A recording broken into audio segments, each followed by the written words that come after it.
Bonjour, mon nom est Isabelle Gagnon. Bienvenue à Accès MRC. Cette semaine, je reçois Michel Chiasson, président de la Véloroute des Bleuets. Bonjour, Monsieur Chiasson. Bonjour, Madame Gagnon. Vous allez bien? Très bien. Et vous? Oui, très bien. Et là, on parle aujourd'hui d'un sujet qui vous passionne, évidemment. Vous êtes impliqué depuis un bon bout de temps, la Véloroute, si je me trompe. Oui, ça fait c'est ma 5e année comme président de la Véloroute. Puis j'avais commencé déjà avant comme membre du CA. Puis j'ai toujours été impliqué aussi en tant qu'ambassadeur. Fait que oui, c'est un sujet qui me passionne énormément. On a beaucoup de chemin de fait, puis beaucoup à faire encore. D'ailleurs, ça m'amène à vous demander d'entrée de jeu, ça existe depuis combien de temps? On est à la combienième année en 2024? Ah ben là, ça va être de 24e année. On est 25 ans l'année prochaine. Déjà. Fait que là, on commence déjà à préparer ça pour avoir de quelque chose à souligner de spécial. Fait que, on a commencé à travailler là-dessus. On a un comité qui a été formé pour le 25e anniversaire. Moi, j'étais là lors du 20e anniversaire. Oui. On avait créé des activités, puis c'est vraiment plaisant. Puis il faut pas oublier, dans ce temps-là, tout le temps, les membres fondateurs, parce que, tu sais, on dit tout le temps, moi, je lève mon chapeau à ceux qui ont créé ça dans les années 2000. Puis une petite anecdote, on a même parlé dernièrement d'une réunion que si on était pour créer la Véloroute aujourd'hui, parce qu'on réunit 15 municipalités, puis la municipalité des Premières Nations à Mastoyache. Beau projet commun, rassembleur. Si on voudrait créer ça aujourd'hui, je ne sais pas si on réussirait à créer ça côté politique et côté de toutes ces affaires-là, de ces aménagements-là. Fait que c'est un beau produit qu'il faut continuer à améliorer. On rappelle aux gens peut-être comment ça s'est créé, ça, justement, la Véloroute. Est-ce que vous êtes familier un peu? Pas non, vraiment? Pas vraiment familier avec la création. Vous étiez là au départ? Ben, j'étais là au départ comme ambassadeur, mais pas comme... Mais tu sais, j'ai connu les gens qui l'ont créé, puis j'ai parlé avec des gens qui étaient là, parce qu'ils ont commencé à travailler ça dans les années 85-90. Fait que c'est des longs processus, puis c'est d'impliquer, comme je disais tantôt, c'est d'impliquer toutes les municipalités.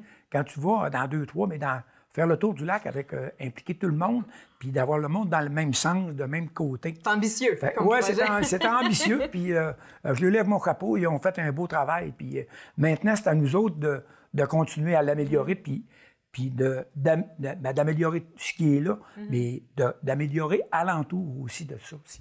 Pas rester juste avec le noyau de la Véloroute. Parlons-en des ambassadeurs. On va commencer avec eux, parce que, ils étaient là au tout début, ça existe encore aujourd'hui. Qu'est-ce que c'est leur rôle?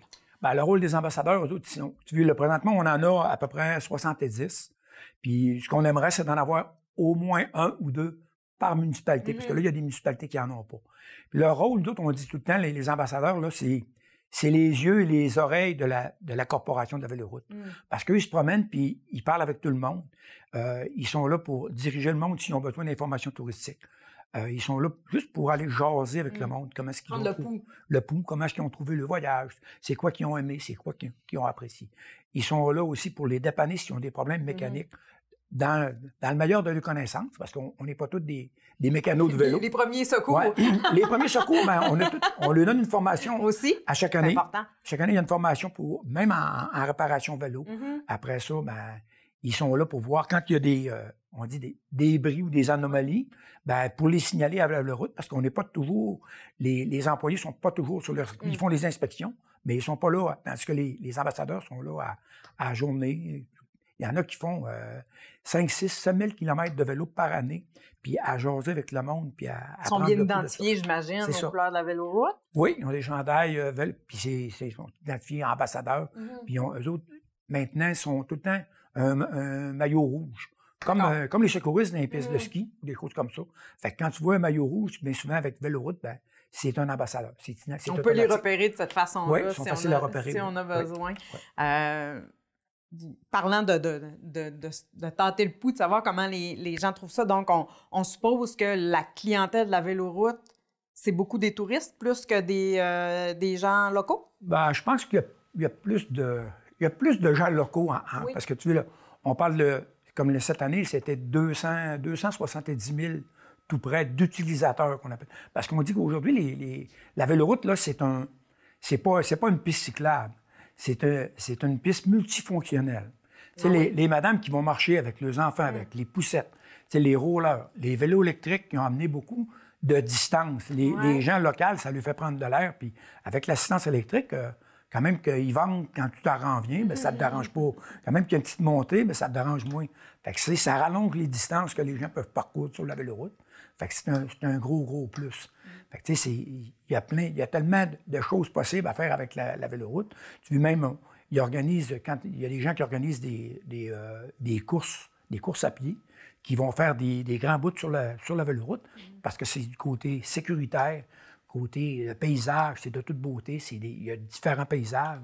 Quand tu vas dans le haut du lac, ou dans le nord du lac, c'est plus, on va dire, comment je dis, côté agricole, côté forestier, côté bleuetière, Canneberge. Puis quand tu vas dans le sud du lac, bien, c'est plus le lac, c'est vraiment différent. Fait, mais on voit que les gens qui viennent, bien, ils aiment la diversité qu'on a sur la véloroute. C'est pas seulement tout le temps la même chose qu'on voit, c'est vraiment de tous les genres. Ces multi-usages-là, est-ce que justement, ça vous cause des enjeux par rapport au conflit d'usage avec les gens qui marchent, avec les vélos électriques? Là, je sais que ça cause la grogne un peu sur les circuits cyclables à grandeur du Québec. Oui, bien, c'est le côté sécuritaire qui fait. Parce que les vélos électriques, c'est plus lourd, puis ça va plus vite. Fait que c'est vraiment une utilité que les gens qui vont s'en servir, il faut qu'ils soient vraiment prudents à ça. Tu sais, c'est comme on dit, les chiens sont interdits. Mais les chiens, même les chiens en laisse, c'est interdit sur la véloroute. Mais il y en a quand même beaucoup qui y vont, mais il faut que ça soit fait vraiment de façon... Il faut qu'il soit vraiment sécuritaire, puis faire attention, parce que, tu sais, quand tu sais que tu vas à quelque part puis que tu n'es pas le bienvenu, bien, il faut que tu fasses le pour. Puis une question de civisme. Intégrer, oui, c'est ça. C'est du civisme, puis c'est vraiment de s'acclimater, de s'acclimater à toutes les sauces. Puis parce qu'on le sait qu'on va en avoir de plus en plus. Il y a eu même un projet l'année passée qui est commencé dans le bout d'Alma avec les trottinettes électriques. Ah oui? Oui, fait que là, ben, c'est un projet pilote qu'on dit, mais c'est encore une autre chose, c'est que ça va plus vite, fait que c'est à faire attention parce que le monde ne sont pas tout le temps prêts à ça encore. Est-ce que c'est des locations de trottinettes électriques ou c'est qu'elles sont permises sur la là, ils sont permises aussi à des places parce que là, il y a une loi du gouvernement l'année passée qui ont permis à peu près toutes, là. Mais il y avait vraiment un projet pilote à Alma qui s'était loué dans le bout de l'Auberge des Îles, puis c'était pour aller à Alma ou des choses comme ça, pour sa clientèle. Puis c'était fort apprécié. Fait que c'est des choses, des fois, à développer, mais c'est encore, comme on dit, ben, c'est côté sécurité, il faut vraiment adapter à tout, la signalisation et tout. Fait que ça devient de plus en plus complexe parce que ça regroupe de plus en plus de monde. On parle pas seulement de vélo. Oui, c'est ça. Ça regroupe vraiment un large éventail. La véloroute, elle s'est aussi quand même beaucoup développée au fil des ans. Oui. On est parti du tour du lac, mais il y a des boucles qui se sont ajoutées, est en constante évolution. C'est, comme on disait, on a, il appelle ça un PGIC, un plan de gestion des infrastructures cyclables qui a été fait en 2017 jusqu'en 2024. On est justement dans la dernière année de ça. Oui. Puis ça, c'est dans les priorités qu'il y a dans le PGIC, c'est d'enlever les parties qui sont sur la route 169, sur la grande route, soit faire en site propre, qui est vraiment une piste cyclable, ou le mettre dans il appelle ça des routes, des voies désignées, comme des petits rangs moins achalandés, que la limite de vitesse est plus basse, qu'il y a beaucoup moins de trafic. Parce que les petites familles avec les enfants là, sur le bord de la grande route, là, avec les vannes, c'est pas évident, puis il y en a beaucoup qui aiment moins ça. Le transport lourd aussi, qui est un peu épeurant. Oui, bien, quand les vannes se rencontrent, il en reste moins large un peu chaque côté. Fait que c'est ça, puis dans le PGIC, c'est vraiment d'améliorer ça. On en a réussi plusieurs. Il y a des coins qu'on a voulu faire, qui étaient priorisés, mais qu'on n'a pas encore réussi à compléter parce que, comme on dit, les parties faciles, là, ils ont été faites depuis le début. Fait que tout ce qui reste, c'est les parties plus compliquées. Tu sais, les traverses de la route 169, puis après ça, les accotements. Comme l'an passé, ils ont finalisé le projet entre Péribonka et Saint-Jean d'Arc. Des belles améliorations. Oui. Ça, il va être inauguré justement ce printemps. Après ça, il y en a eu à Alma qui ont été faites aussi. À Normandin aussi, je À Normandin, il y en a une. Puis à Normandin, ils ont d'autres projets encore pour le futur. Il y en a eu à Sainte-Monique aussi, parce qu'il y avait, pour aller rejoindre le parc de la Pointe-Taillon, il y avait un petit bout sur la grande route depuis 4-5 ans qui était là. Fait que là, ils ont réussi à faire un petit détour, puis un contournement pour aller, puis qui est full sécuritaire, c'est de toute beauté, on tombe dans un petit chemin, puis c'est vraiment plaisant. Il va toujours avoir du travail, il faut vraiment donner on dit, nous autres, le but ou notre rêve, c'est d'avoir une piste cyclable en site propre tout autour du lac Saint-Jean. Oui. Mais ça va être vraiment dur à réaliser de A à Z, mais je pense que pas les membres fondateurs, parce qu'on les voit de moins en moins, mais ceux-là qui sont là actuellement, là, oui. Ils travaillent très fort et sont bien impliqués dans ça, dans la réussite de la véloroute, parce que ça l'apporte tellement en retombées économiques, ça l'apporte pour le tourisme, en hôtellerie, en restauration. Des fois, le monde va dire que les gens ne dépensent pas beaucoup. Je pense que c'est un mythe, ça, hein? Les cyclistes, généralement. Ben oui, parce que, en plus, on dit les cyclistes ont tous des vélos quand même assez dispendieux, premièrement. Les habillements de vélo, c'est tous les équipements, c'est tout dispendieux. Puis après ça, le constat est fait avec les chiffres qu'on a, nous autres, à la Véloroute, c'est que les personnes qui viennent là, sont la moyenne, c'est entre 3 et 5 jours. Fait qu'une personne qui dort 3 fois au lac, il mange au lac, puis il visite. Toutes les arrêts touristiques, c'est vraiment priorisé partout. C'est comme là, avec le zoo de Saint-Félicien, là, je peux même devancer un petit peu, c'est qu'on va avoir des projets, on va travailler avec la ville de Saint-Félicien pour vraiment réussir à développer un circuit cyclable qui irait au zoo de Saint-Félicien. Il y en a déjà eu un, mais il y a on dirait comme... Il manquait d'amour un peu? Oui, il a manqué un peu d'amour. Puis là, il y a ces côtés sécurité que c'est dur à aménager. Fait que là, je sais qu'ils vont recommencer à remettre ça en branle et à travailler là-dessus dans les années qui s'en viennent là, pour vraiment finaliser ça. Vous avez eu un plan stratégique dans les dernières années. Oui. Qu'est-ce que ça a permis comme avancement majeur? C'était quoi les points qui ressortaient davantage de ce plan stratégique? C'est un peu comme je viens de dire. C'était de sortir la route, la véloroute de la piste 160, la route 169. Puis après ça, mais il y a un gros projet qui est à Chambord. Puis là, qui est long à réaliser, justement, comme je disais, c'est d'avoir les autorisations, les droits de passage, puis, tu sais, comme aujourd'hui, quand tu vas dans des milieux humides, là, les caractérisations, ça, c'est long à avoir. Mais on a toujours espérance de réussir à le faire. Comme il y en a il y a un autre projet qui est vraiment, qui avance de jour en jour, c'est entre Albanel puis Dolbeau. Oui. C'est un autre projet qui est sur la route 169. Fait que ça, c'est des... Là aussi, on voudrait oui, c'est ça. Puis il y a des... Tu sais, comme l'on disait tantôt, le PGIC est fini en 2024. Puis il y a des argents qu'il va falloir qu'ils soient engagés. Fait qu'on on a du pain sur la planche. Puis quand on pourra pas...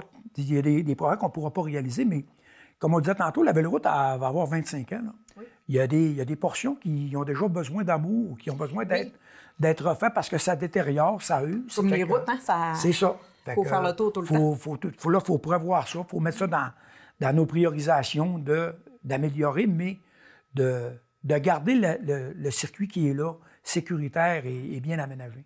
Comment ça fonctionne pour l'entretien, justement? Est-ce que c'est chaque municipalité qui a à la charge l'entretien de son secteur ou c'est vraiment la corporation qui prend ça en charge? C'est la corporation, son rôle, c'est l'entretien puis la commercialisation.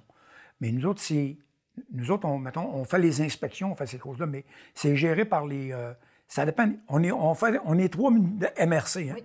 Puis la MRC ici, Maria Cobdelaine, c'est elle qui gère ça avec les municipalités. Puis, comme on dit, les municipalités donnent les sous à la MRC, puis elle gère l'entretien avec la véloroute. Après ça, dans les autres MRC, il y en a qui marchent encore, que c'est la municipalité elle-même qui fait son entretien sur son territoire. Fait que là, c'est chacun qui gère de sa façon, mais la véloroute, elle est là pour gérer que ça soit pareil. Oui, c'est ce que j'allais vous demander. Ça doit être logistiquement parlant. C'est ça. On a une personne d'autre qui fait des vérifications, on fait des inspections 3 fois par année, au début de l'année, à mi-saison et à la fin de saison. Puis quand on voit de quoi, on fait les recommandations. Puis tantôt, j'oubliais, c'est qu'on a une MRC mandataire, qui est la MRC Domaine du Roi. C'est elle, nous autres, c'est elle, autrement dit, c'est géré par elle. Fait que, tu sais, quand on fait des demandes, puis si on a besoin d'aide, on se réfère à la MRC mandataire. Puis après ça, elle, s'il y a d'autres MRC qui sont impliqués, elle va faire le lien avec les autres MRC. Ça, c'est le côté politique. Fait que, puis comme je disais tantôt aussi, c'est que nos ambassadeurs nous font tout le temps des rapports aux employés de la Véloroute, comme de quoi que s'il y a des débris, des clôtures, des trous, n'importe quoi. Fait que de même, ça nous permet d'avoir un suivi de l'entretien tout le temps bien à la page. Puis quand on va sur le site Internet, ben l'état de la Véloroute est ajusté à toutes les semaines. S'il y a des travaux, c'est spécifié. Les gens peuvent se tenir au courant. Ils peuvent se tenir au courant, vraiment. Quand ils planifient leur voyage, n'importe quoi, ben, ils peuvent amener ça là. Puis ils vont tout avoir les infos nécessaires. Vous m'amenez sur le sujet de la promotion, avec le site Internet et tout oui. Ça. Comment la Véloroute, la corporation, fait-elle la promotion de la Véloroute? Je pense que ça dépasse les frontières du Québec. Là, on est à l'international aussi. Ben, en partant, là, la Véloroute, elle fait les salons du vélo à Montréal, à Québec. On a même déjà été à Toronto. Puis après ça, les touristes, on a le site Internet pour, quand tu veux préparer ton voyage, puis le planifier, que ce soit on dit 1 journée, 2 jours, 3 jours, 5 jours, 7 jours, comme tu veux. Sur le site Internet, il y a des liens.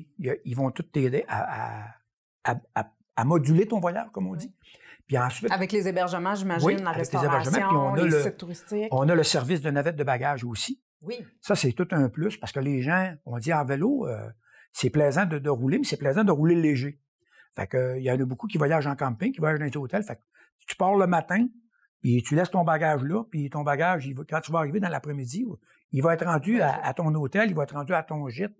Puis ça, la navette de bagages, ça va avec tous les partenaires qui sont de la Véloroute pour tout ce qu'il y a d'hébergement partout qui sont partenaires, ben la navette de bagages, elle peut aller partout dans ces places-là.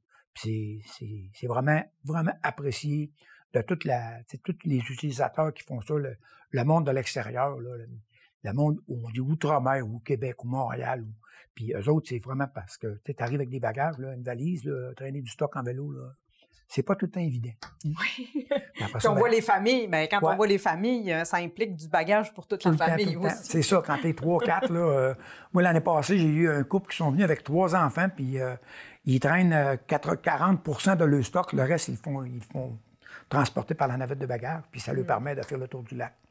Puis après ça, dans un autre domaine de la commercialisation, il y a un guide touristique qui appelle l'expérience Saguenay-Lac-Saint-Jean. Fait que ça regroupe tout le vélo de montagne, les centres de vélo de montagne. Puis là, maintenant, on va intégrer le gravel bike avec ça. Puis, vous allez me dire qu'est-ce que c'est, parce que je suis pas très connaissante en vélo. Le gravel bike, c'est un intermédiaire. Un vélo de route... Entre le vélo de montagne puis le vélo de route? Oui, le vélo de montagne ou le fat bike. Le fat bike, c'est les gros pneus surdimensionnés. Oui. Après ça, tu as le vélo de montagne qui est plus dans les centres. Et le gravel bike, lui, c'est plus proche du vélo de route.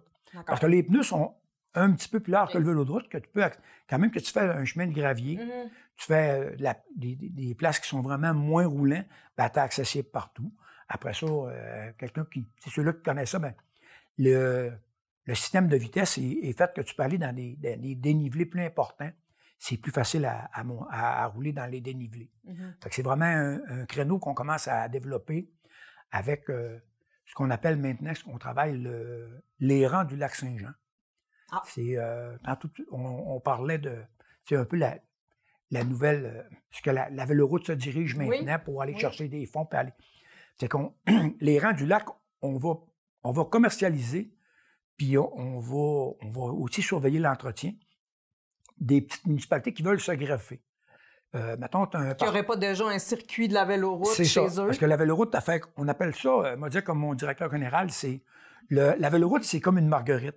Oh, puis les rangs du lac, là, c'est toutes les pétales.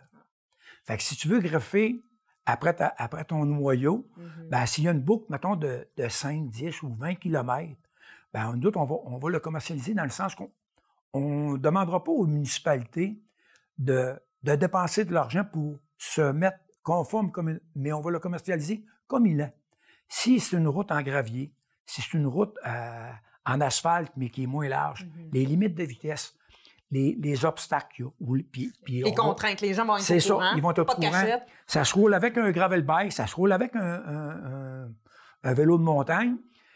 Puis après ça, ben, la sécurité va être là pareil. les affichages vont être là. Puis on va pouvoir commercialiser les attractions touristiques. C'est comme, tu sais, on parle, même d'ici, on pourrait aller la chocolaterie des Pères Trappistes. Tu sais qu'il n'y a pas d'accotement, mais si c'est commercialisé puis que le monde ils savent à quoi s'attendre quand ils y vont, ben, ils peuvent faire le choix d'y aller. C'est ça. Ils ne feront pas le saut, puis ça nous permet de développer d'autres choses alentour de la véloroute. La planification stratégique vient de se terminer.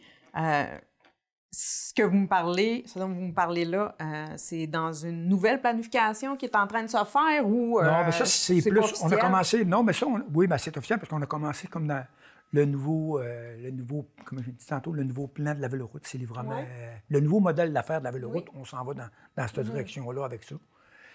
Non, le plan de gestion, ben là, lui, il est fini. Mais là, on commence à travailler sur un nouveau qui serait 2025-2030. Le temps de l'élaborer, le temps de faire tout ça, puis de remettre, de prendre l'ancien PGIC qu'on avait, l'ancien plan, puis parce que ce qui a été fait, ben, on l'enlève, puis on priorise les autres qui sont là. Puis même depuis que ça a été fait en 2017. Fait que des fois, les priorités, ils ont changé. Tu en avais un qui était priorisé, mais là, tu dois, ben là, on va être mieux d'aller avec un tel, avec un. Dépendamment aussi de comment que ça va être dur à réaliser pour avoir, comme on disait tantôt, les droits de passage, les autorisations et tout ça, avec le ministère des Transports, avec le CN quand ils sont concernés. Fait que, tu sais, c'est dans ce côté-là qu'on va prioriser peut-être quelques circuits ou peut-être nouveaux développements qui sont ils étaient moins priorisés là, mais là, on va y aller parce qu'ils vont être plus faciles à faire. Fait que, mais il va toujours en avoir à faire. Il vous reste encore beaucoup de travail. Ah oui, il reste beaucoup de travail, mais il va en rester pour les autres aussi. Oui. On réglera pas tout. Annoncez-nous pas que vous allez partir. Non, on réglera pas tout. Monsieur Chiasson, vous m'avez préparé quelque chose, là. Je vois que vous avez le rapport annuel. Pour nous brosser un portrait, en fait, des retombées. Puis qu'est-ce que c'est, la Véloroute des Bleuets, là, dans son ensemble? Qu'est-ce que ça représente? Ben, tu veux, ceux-là qui sont au courant ou qui ont vu le rapport, là, dans le fond, je vais juste te le lire. Oui. Je peux te faire des petits commentaires de plus parce que comme ça, mais allons-y. C'est vraiment, c'est comme, on dit que c'est 11,6 millions de dépenses, dont plus de 7,9 millions en dépenses touristiques. Ça, c'est les retombées économiques, vraiment, là. Oui, c'est des dépenses, mais les retombées économiques, non, c'est plus que ça. C'est plus parce que les retombées économiques, soit dans la restauration, on évalue entre 12 et 15 millions par année de retombées économiques pour à peu près, on dit, 5 mois à peu près d'opération. Ben, le reste, il y en a qui vont aller plus loin que ça quand même, là. Mais ça reste que l'ouverture de la Véloroute qui est du 15 mai au 15 octobre. Puis c'est évalué à ça, entre 12 et 15 millions. Après ça, c'est 112 emplois qui sont créés. Après ça, on a 15 municipalités qui sont touchées, en plus de la municipalité de Mastoyache. On a 3 réseaux cyclables associés, le Horse de Kenogami, la ville d'Alma, la ville de Saint-Félicien, qui est au centre-ville. Après ça, on a 4 maisons du vélo. Alma. Ça, on n'en a pas parlé encore. Non, on n'a pas parlé encore. On finira avec ça. D'accord. Après ça, on a la vélomobile de jardin. Vélomobile de jardin, c'est un peu, ceux qui ne savent pas, c'est un peu comme un food truck. OK. Puis on la déplace dans certaines activités durant l'année. On va dans chaque MRC. Parce que nous autres aussi, le but, c'est faut tout le temps respecter qu'on fait partie de 3 MRC. Donc, il faut attribuer dans chaque place. On ne peut pas prier. Quand on va dans un, il faut aller dans l'autre aussi. Puis ça, eux autres, ils font de la promotion de la véloroute. Ils font comme un peu une information touristique, mais plus vélo. Ils vendent la collection prestige, c'est les vêtements cyclables, les T-shirts, de souvenirs, tout ça.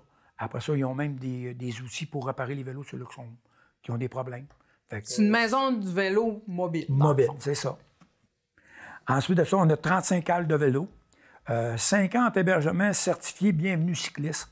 Quand on dit certifié Bienvenue cycliste, c'est qu'ils doivent respecter des critères pour faire partie des hébergements Bienvenue cycliste. C'est surtout du côté on dit, quelqu'un qui arrive avec des vélos, ça prend des endroits sécurisés pour les mettre. Tu ne peux pas mettre ça n'importe où comme ça. Après ça, il faut qu'il y ait un côté de la nourriture plus...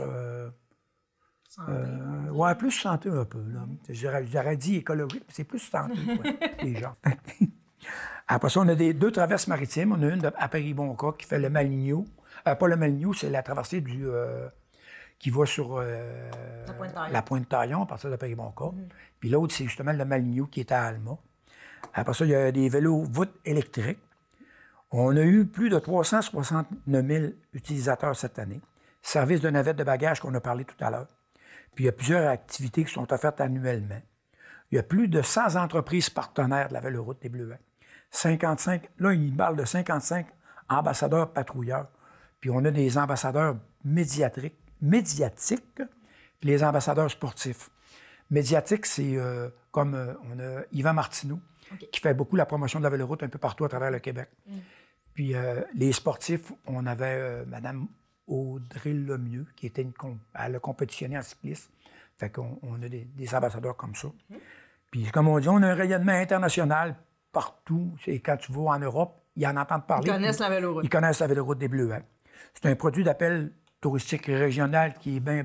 C'est un des plus gros appels pour l'été, saisonnier.